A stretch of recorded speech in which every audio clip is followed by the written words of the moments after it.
Hello, and here's wishing all of you a very, very happy Independence Day. I'm Prarthana, your friend, and you know by now that I keep talking about sports. And from last Saturday, I've started this new live session called Let's Talk Sports. So, as promised, my first session was with Gumpe Rime, and today I'm here again. My second session, my live session, is with somebody who's a very interesting personality. She played football professionally, and then she moved to US to do a particular course which is called sports science, which is extremely new to all of us. And she is also the assistant coach of the under 17, under 19 Indian women team. So this session is going to be extremely very interesting because I will get to learn a lot about what exactly is sports science. So let me connect with my guest.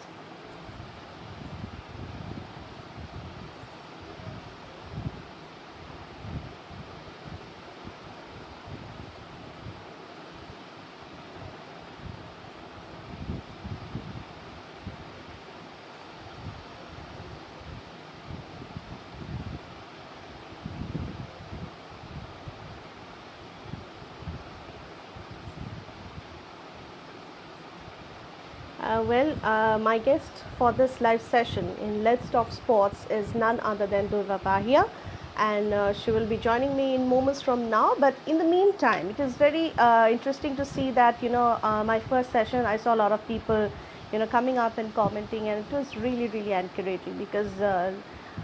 Like I always say, very few people gets connected when you do a live session on sports, but nevertheless, it's very important that we try to disseminate some amount of information. And today we shall be talking about sports science.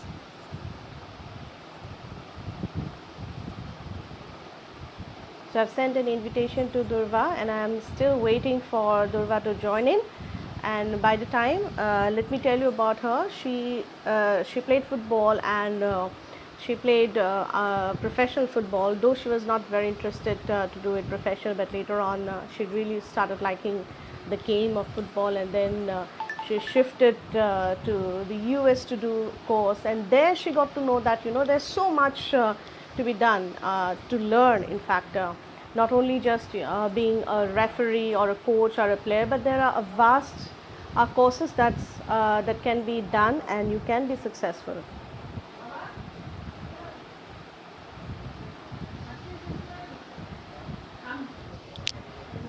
I guess Durva is trying to join in, but let me try again. I've sent an invitation to her.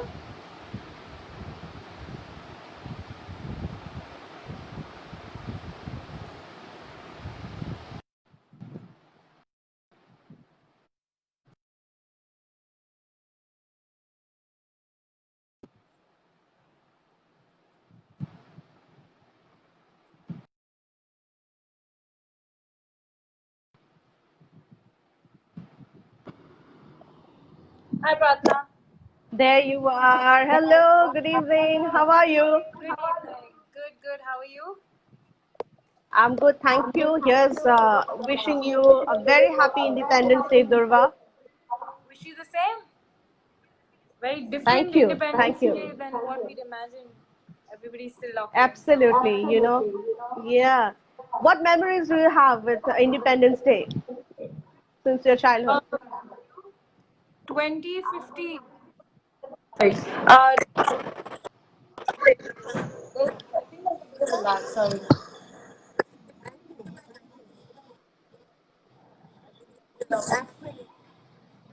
Pratna, can you hear an echo? I can hear an echo. Yeah, I can hear you. Okay. I think So, you need to put off your headphones. yeah, I did. Let me just try again. Sorry. Sure. Best memory of Independence Day. 2015, I was with the national team and we were in Kuwait, and we all sang the national anthem together before training, and when the flag was up and all of us had our jerseys on, it was a special feeling. See, for a sports person, Independence Day is always it's like when you see your tricolor going up, you are in a competition and you winning, and you have Jana Gana Mana right behind you and the tricolor going up. I think that's the best moment, I guess. It's amazing. Nothing compares to it. So, for example, I was with the under 19 national team, and we stepped onto the field, and the national anthem came on. I get goosebumps every time it happens. It's just amazing. Yeah, I can very well imagine. For me as a sports journalist, when I talk about Independence Day, it's always sports. Sports persons achieving something, and on the big international meet, the tricolor going up. And when I go and cover such international meet, and I see our countrymen, our sports persons doing well, that's the moment where you really feel proud about all our sports persons, right? Sorry, can you?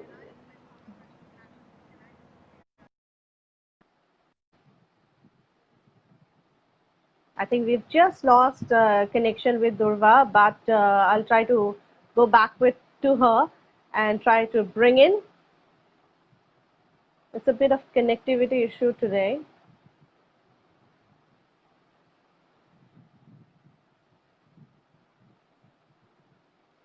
Okay, so Durva was really talking about her moment here. For every athlete, for every sports person, I guess the moment when you see your tricolor going up and you have the national anthem playing behind you, it's the moment when you really have goosebumps and you feel really really proud about your country, and that's the moment when we keep on waiting as viewers, as spectators. I think for me, it has always been the 1983 World Cup, India winning against the West Indies. And then, later on, taking up sports journalism professionally, I feel Vijender Singh winning at the 2008 Olympics and Navinath Bindra winning. Those are the moments, those are like unforgettable moments. Let me try to connect.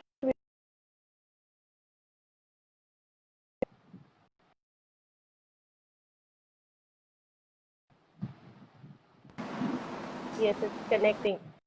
Welcome back, Durva. I'm so sorry. I have It's no idea what's absolutely happening. fine. It's absolutely I have fine. no It happens. independence from the Wi-Fi. No, it happens with technology. It happens. So, Durva, Yeah, coming back to sports, I talk about sports. It's called Let's Talk Sports. The first session was with Gumpe Rime. You know him very well.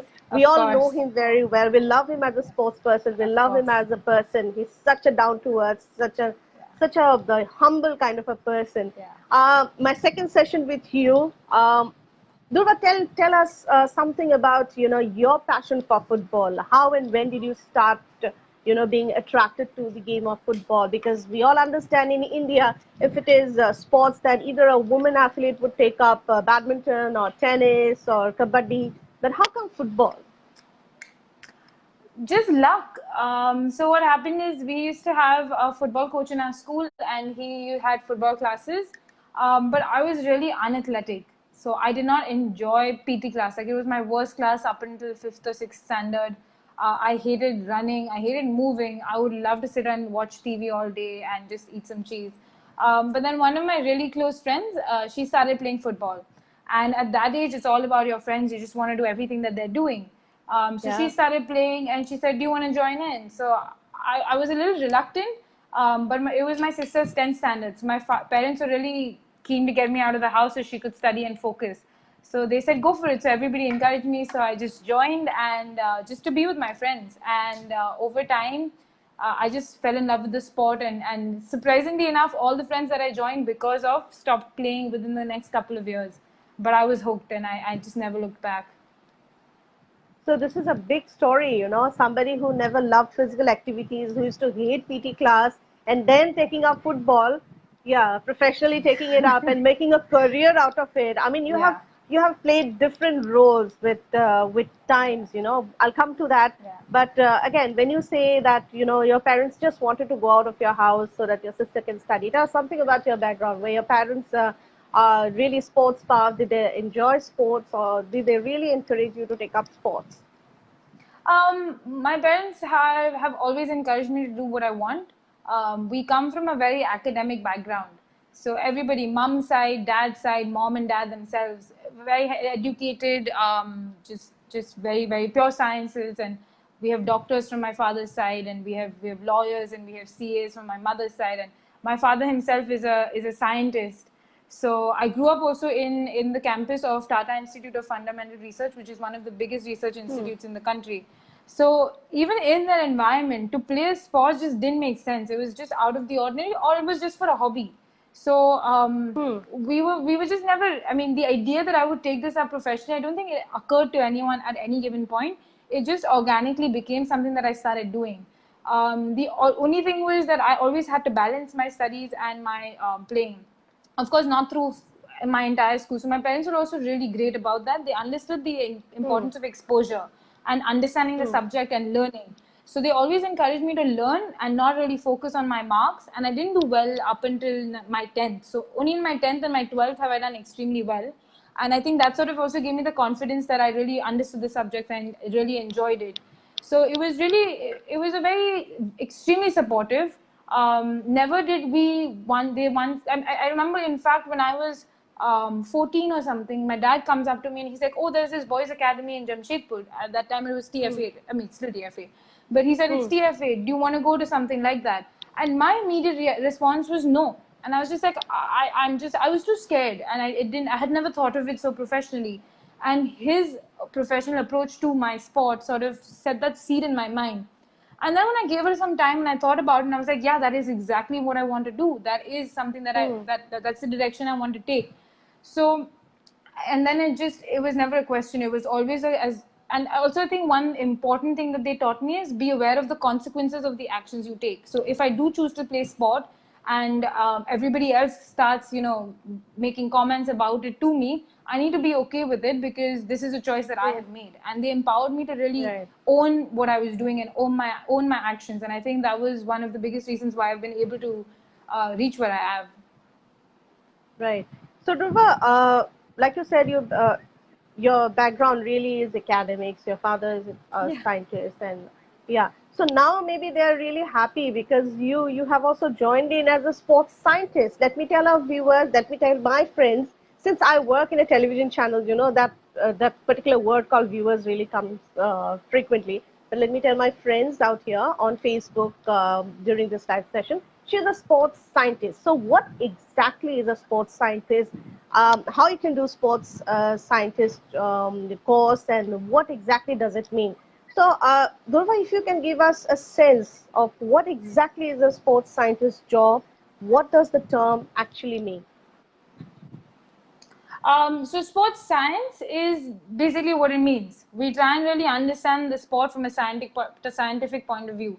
So we look at biomechanics, we look at physiology, we look at strength and conditioning. We look at basically how does the body internally adapt to all of the training load that we do. A large part of what we do is just try and really understand. So we need to measure. So it's quantification. So we really want to understand the numbers and the values of the things that you're doing, because it helps us then help you get better. We also so in every sense of, we want to try and measure everything about the sport. So if it's the technical aspect, the tactical aspect, the physical, the mental, the social, the physiological, the nutrition, and all of these different aspects that we want to really understand, how does your body respond.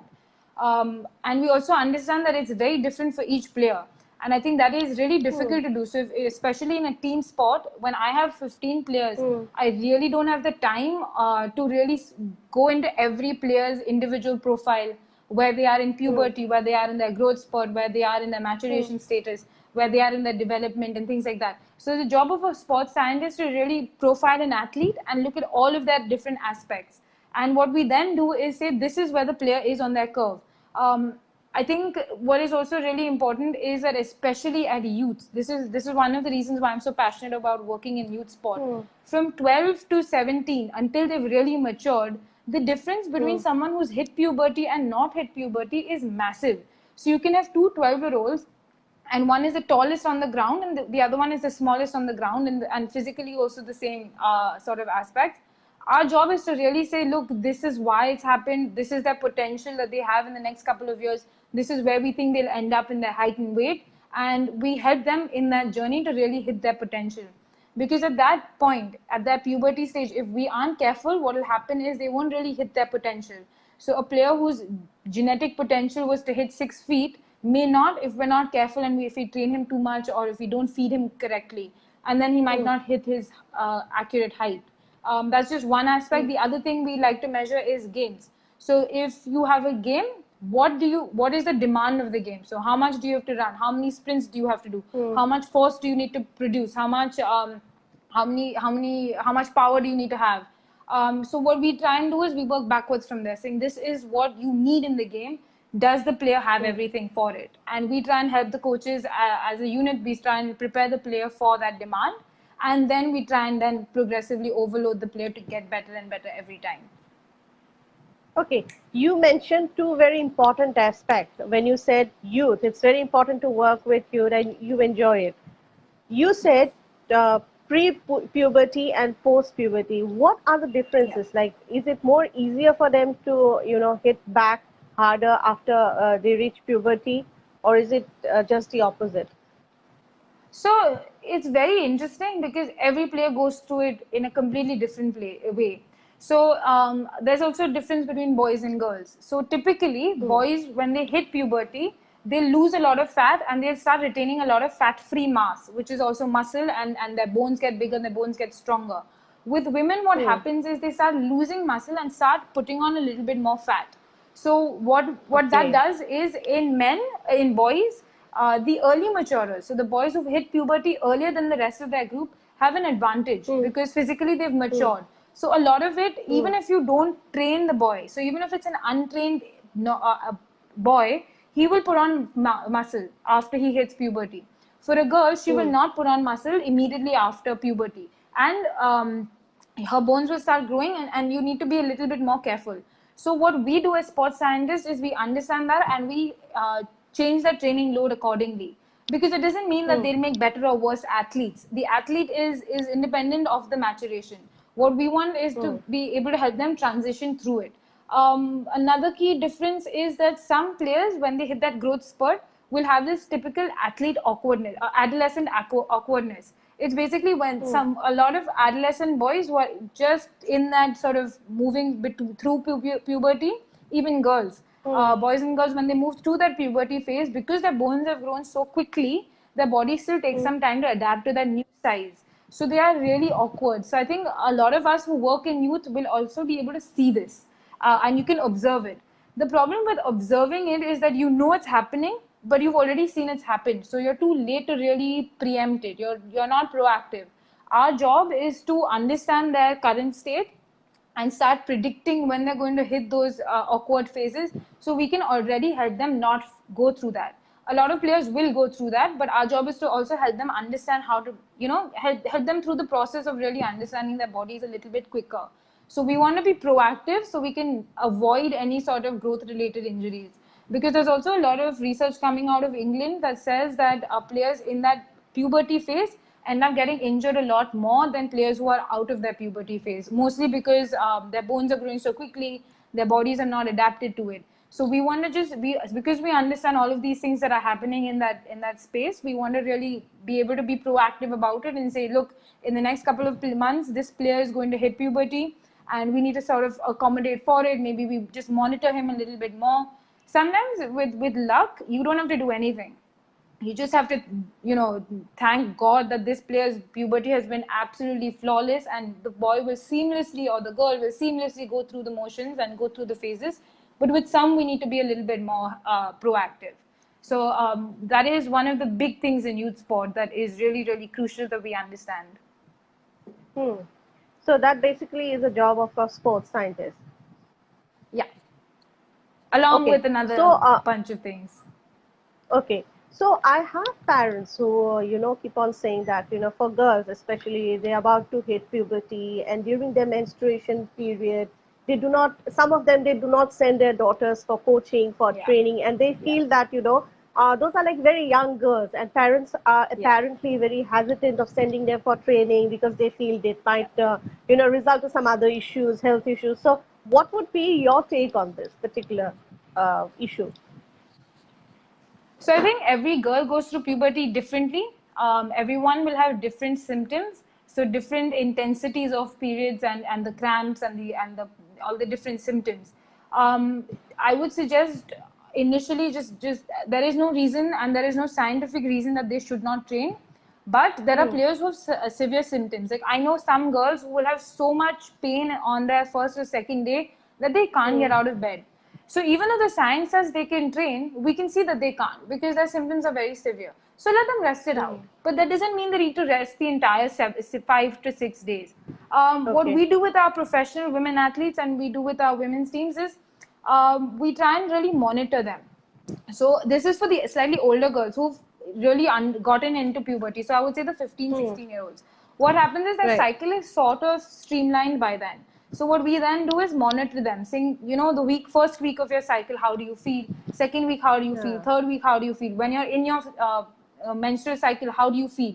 What we can then do is again be proactive. So then after a couple of months of monitoring, I know that player X in week 3 is going to have really bad symptoms. So I can start including more recovery strategies to help that player cope with it. Some players feel a lot of muscle Hmm. laxity. What that means in common terms is just your body feels very loose. So you don't have much Okay. control over it. For players like that, we'd include an extra gym session or a strength session or just a core stability balance session. So they're really in Hmm. control of their bodies a little bit more. And it's also just getting the mind to readjust to it, saying, yes, I have these symptoms, but I can counteract them. With Okay. the younger ones, I think it's also a very emotionally difficult time because they don't really understand it. Hmm. It doesn't make Right. sense. And there is this unsaid thing that they're always comparing, saying these players have got their period, Yeah. these players have not got their period. So it's this And a lot very of taboo insecure, difficult associated with time. it. Of Yeah, and a lot course, of of taboo course. associated with it. Yeah, absolutely. So how So do they I think overcome? How do they overcome?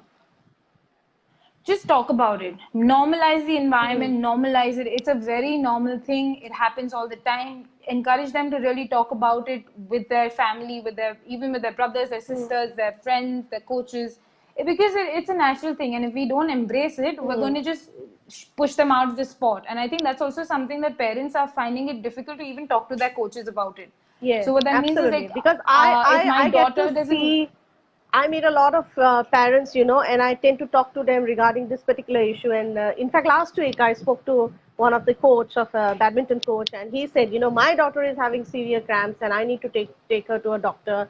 And like he being a coach was like shivering. What will happen to her? Will she be able to train harder?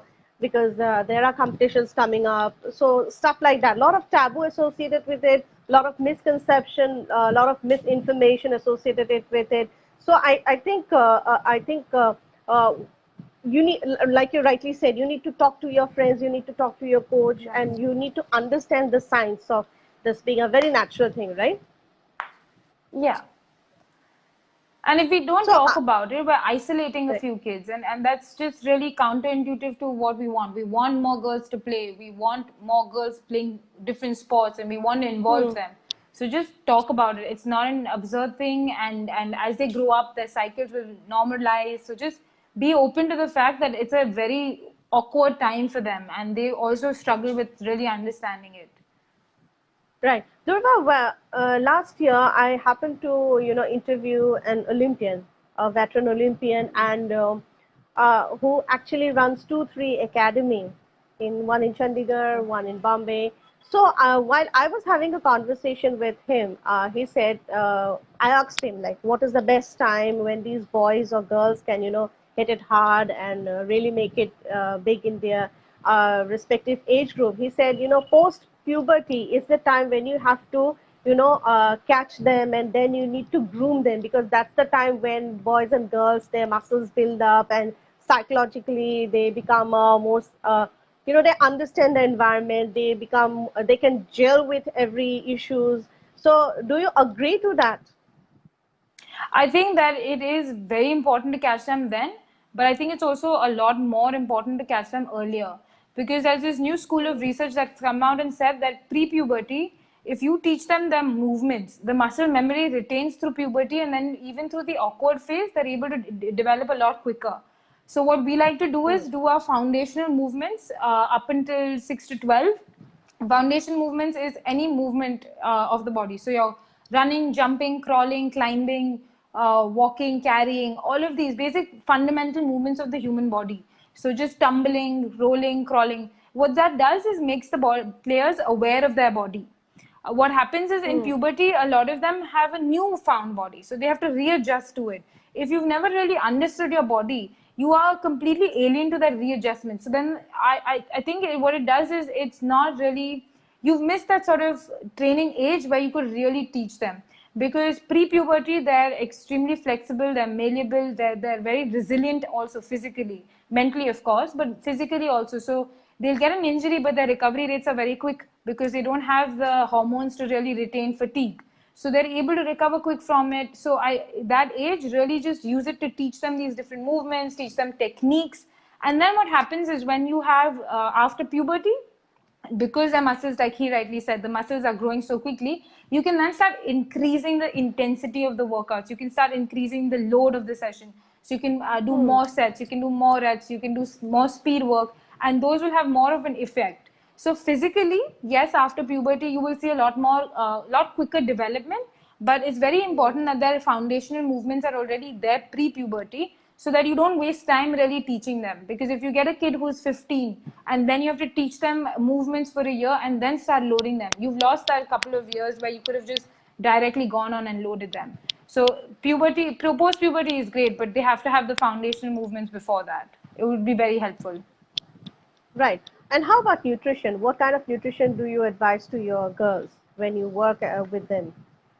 So we typically involve a professional nutritionist because it's just very, very individualized, and it needs to be individualized. So what happens is, especially puberty, when they're growing so quickly, they also need that sort of nutritional demand. With our female Hmm. athletes, we're very particular because you're losing blood, so you do need iron. And a lot of women are anemic, and they don't know it. Yeah. And for example, there was a Hmm. case study from, I think it was from Australia, I think. There was a player, and she was training hard, she was doing really well, but she just wasn't Hmm. getting better. And they did Hmm. everything, and they tried all of these different training models. They tried more periodization, they tried more gym, tried more field work. Eventually, what Hmm. they did is they took her to a doctor. Doctor told her she was anemic. They changed her diet, and that's Hmm. it. Overnight, well, not overnight, but almost immediately they saw that her physical development was so quick. Because at the end of it, if your body doesn't have enough iron, you're not going to be able to process the oxygen quick enough, and you're losing so much blood 5 to 7 days a month. So and Hmm. women typically also have this sort of female athlete triad, which is that imbalance of iron, which leads to low bone density, which then will lead to more fractures and things like that. So it's very important, especially when they just start hitting puberty, that you should get a nutritionist involved and really get them to understand what that player's requirements are. Okay. So again, going back to sports science, this particular profession or career is absolutely new to a lot of people in sports Yeah. scenario. Because Yeah. here, what we believe is, as journalists, also we believe, okay, you have a coach, he or she will coach you, and then you need to go and play competitions, and then later on you'll have a support staff or a physio, Yeah. or that's it. Yeah. So how do you Yeah. convince people that sports science is the utmost important priority now in competitive sports? I think it's a process. I think it will take its time. I was actually very lucky. So I'm currently working at Reliance Foundation Young Champs, and I walked in and I just met them, and I was like, "How are you? This is what I've just done," and they were already looking for a sports scientist. So they were already open Hmm. for something like that. So when I walked in and I said, "This is something that I'd love to do for your academy," they were completely 100% for it, and they really understand and Okay. appreciate the purpose and the impact that it can have. Hmm. But again, it's one off, and it's really not really trickle down into the grassroots. It's not trickle down. It's not common yet. So what I decide, like, I think it's really important that we just need to be more aware, and just talk about it more and have. I mean, I think your initiative is phenomenal because it'll reach so many people and they really start understanding it. So I think right now Hmm. India is at that point where we're still trying to understand it. So it's the education phase, and once people really understand the impact of it, it'll really spread and it'll grow. Because if you look at Bangalore and Mumbai are the two hubs where it's really big. NIS Hmm. Patiala, they have a phenomenal Hmm. sports science center with state-of-the-art equipment as well. I think again Hmm. the problem is the education around it. Like you said, that people just don't know what sports science is. So Don't know, unfortunately, yes. we're not able to really exploit the equipment or the Hmm. expertise that we already have. Hmm.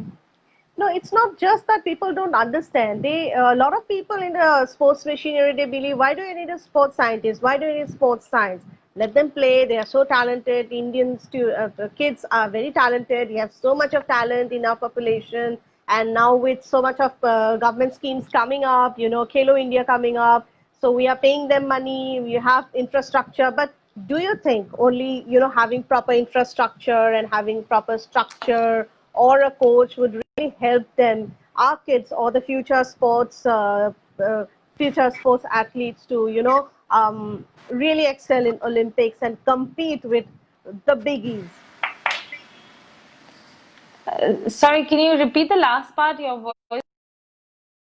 So do you think with Sorry only about that. having a proper structure, like infrastructure or, government backing up the athletes, do you think this is enough to, really make it big in international events like Olympics, like our sports minister is targeting, 10 years from now, we will have a lot of gold medalists coming up.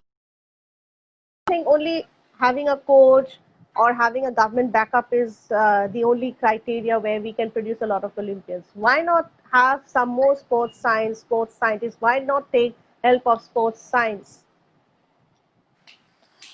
So I think it's a multi-dimensional approach. And I think that what is most important is that we really approach it from every angle, because if you only increase one aspect and you don't increase the other, you're still going to have a gap. I think with our Olympic teams, we do have a lot of sports scientists because they do understand the importance of it. But I think, I also said earlier, and like you also discussed earlier, it's really not gone to the masses. So only Yes. your elite athletes have access to it, and that is the problem. Hmm. Because once, of course, your elite athletes need it, because that is the difference Hmm. between a 10-second 100 meter and a 9-second 100 meter. It's all Hmm. that 90% is just everything else. But what about the rest of the players? What about the non-elite? They really have no access to this, so they really don't have Hmm. access to it, to even just basic understanding of the development of it. So I think it's important that it's just more awareness, more mass understanding.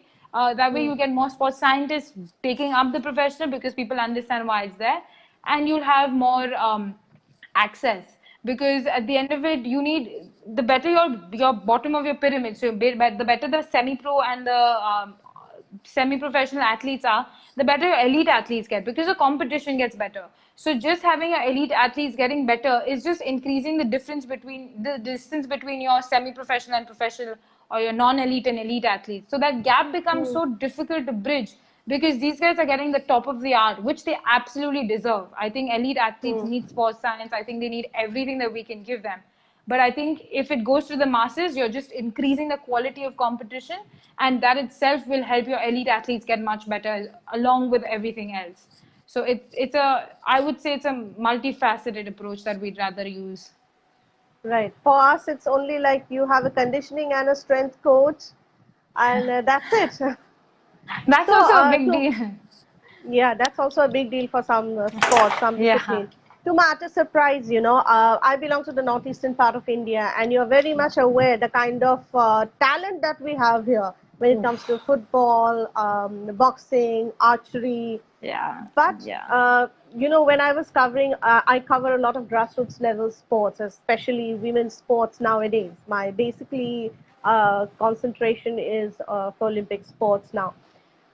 To my utter surprise, I meet so many young girls. They are so talented. I met a lot of footballers during Khelo India, also the SAM team. They were doing so well. They are raw talent, full of energy, full of Yeah. vibe, but they all belong to below poverty line families. They do Yeah. not understand their sense of science. Why do you need science and Yeah. proper nutrition, proper strength and conditioning, proper coaching? They do not have anything.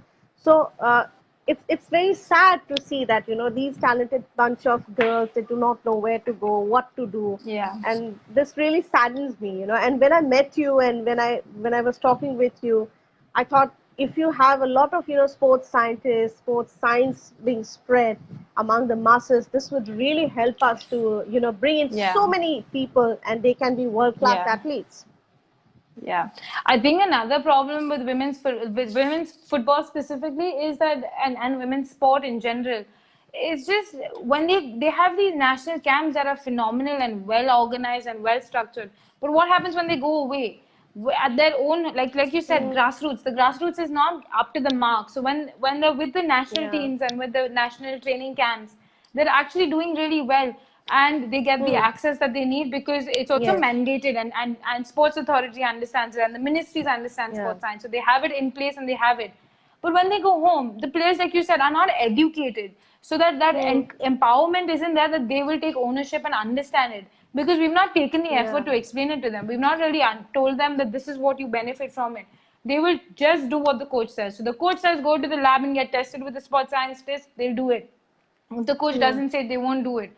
They won't really, we don't really empower them saying, look, this is what will help you and this is how you can help yourself, and go home and do this and try these things. And I think it's really important that when we talk about education and awareness, the athletes themselves have understood what we're helping them with and why they're doing it. What also is really important is the young athletes of today will become the managers, the CEOs, the coaches, and the other sort of position of authority later on.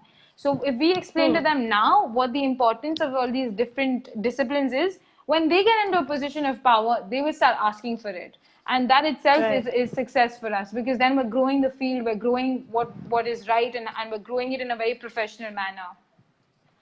Mm. So, Durga, talking about football, so you being a footballer, and we spoke a lot about sports science, and then you assisted the under 17 and the under 19 India women's team. So, how exciting are these jobs, for you? Because shifting from being a professional footballer and then being a coach, how exciting is the job for you? I've loved it. I've loved everything. I've been very lucky that I've loved every job that I've ever had. I think just you're exhausted. So being a coach is a lot more demanding than being a player. And I didn't really understand that until I became a coach myself. And I was still Right. playing when I was Mm. a coach. So I had started coaching when Mm. I was with the senior women's India team as a player. And we'd have national camps, and then I'd come back home and I'd have really nothing to do apart from my training. So then I started coaching just to stay more in touch with the game, and because I was trying to Mm. explore things. And I think I became a better player because I became a coach. I started understanding what my coaches were trying to say because I'd actually been in their shoes. And it helped me. And I was also really at that young age, but I was still playing. So I was able to relate to the players as well. And I've just loved it. And I think I'm a better person now because of some of the kids. I mean, some of the questions they ask you really force you to think, and the way you respond to them, they're very sensitive, because in an athlete's life, the importance of a coach is insane. I mean, they will almost do anything that their coaches say. So it's real, and they're always looking for validation from their coach. So you also have to be extremely careful about how you interact with them. You have to be careful to be really Right. empathetic to them. Because if you say one thing to them, even if you're in a bad mood and you take it out on them, it's horrible. The repercussions are really bad, because then they start withdrawing from you. And as a coach, you don't want that. You want them to be able to be open to you and really help them through the process. But I think they've made me a better person. I'm a lot calmer because I became a coach, and I think it really helped me become a better player as well. So it's just, I Right. love it. I mean, the kids are fantastic. Kids just have this energy that's so infectious. It's lovely. Right. So, are you looking forward to the FIFA Under 17 Women's World Cup to be played here? Because we were Oh, supposed to have it absolutely. from November, but thanks to the lockdown and the pandemic, it has been, Yeah. been postponed. Yeah. So, how do you see the FIFA World Cup being played in India, and how do you think girls will be motivated or benefited from this particular tournament? So when the camp started for this, when the preparatory camp for the girls started, I was with the team for about 6 weeks for the first couple of months with them, and those girls, like I said, are fantastic. just in 6 weeks they grew so much. They Hmm. came from an environment where they thought it was a normal national team camp, normal training, and then we started Hmm. explaining to them what's really important, and they really stepped up to it. They rose to the occasion. They leveled up. They were able to cope with every demand that we set to them, and it was really nice to see. And then in November they played a tournament, and it was a different side from the ones we'd seen in June. So the rate at which they're growing is phenomenal. The rate at which they're developing as individuals, as leaders on the field, it's just amazing to see. So I think for the girls that are really going to play, it's an opportunity of a lifetime. I think the girls are already making us proud because of just. I think it's also important for us to really rate them based on not really rate, but really appreciate where they started from and where they're going to end up, because Hmm. realistically the other countries in the world are just at another level. They've been doing this for years. They've had grassroots for Yeah. years and years, so they're miles ahead of us. Hmm. And I think for us it's really important to be mindful of where have these girls really started from, and in a year Hmm. where have they gone. And I think that itself is just phenomenal. And I'm really excited because I remember seeing them at the start. I remember that first day when they turned up, and we did their first on their first couple of days of that camp. We did their screening, their physical screenings. So I remember how they started, what physical capacity they were at, and I'm just really excited to see how much they grow and how they're really going to be the leaders, and they're going to inspire so many people, and they inspire me because it's a lot of pressure. And Hmm. it's everybody's looking at them, and at the end of it they're 15, 16-year-old girls, and this is new for them. So I'm really excited to see how it grows, and I think they'll really do well. I think they'll make us proud. Really, thank you so much. On that excitement note, I'm going to end Yeah. this live session. Dhruva, it was so wonderful talking to you. When I think I got to learn so much about sports science, because as a sports journalist, it's very very important for me to understand this. And it was quite a new terminology for me. Yes. Like Yeah. the other day I told you over phone when we were just having a chit chat, and it's like a conditioning and a strength coach is what you Yeah. need, to build up future Olympians and, stars. So thank you so much for joining in. Thank you And so much. I know you were having a hectic day, but even then you joined in. Thank you so much. Thank you Thank so you. much I for really having me, enjoyed it. and thank you for raising awareness about these issues, and it's really nice to have these conversations. So thank you for Yes, having me we on. we will we will try to talk a lot about women athletes in the near future, and I Perfect. hope to join you very soon. Thank you. Thank you. Thanks, Pratna. Thank you so much. Thank you so much. Thank you.